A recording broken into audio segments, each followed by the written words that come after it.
অধিকাংশ মানুষ আন্দাজ অনুমানের উপর চলে, কিন্তু আন্দাজ অনুমানের সত্যের বেলায় কোনো দাম নেই। এটা আল্লাহ তাআলা কোরআনের সূরা ইউনূসের ৩৬ নম্বর আয়াতে বলতেছেন। আল্লাহ তাআলা ভালো করেই জানেন আমরা কি করতেছি।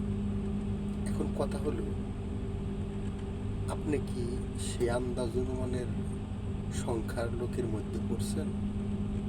একটু বিবেককে প্রশ্ন করুন তো। লোকের কথায় চলতেছেন?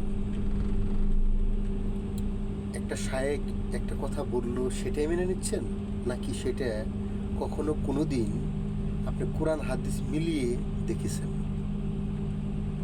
আন্দাজ অনুমানের কোনো মূল্য নেই, সত্যের বেলায় কোনো মূল্য নেই।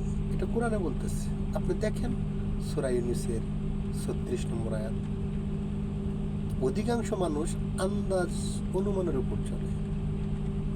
আপনি কি আছেন সেই দলে, নাকি সত্য জানার খোঁজার চেষ্টা করতেছেন আমাদের মতো?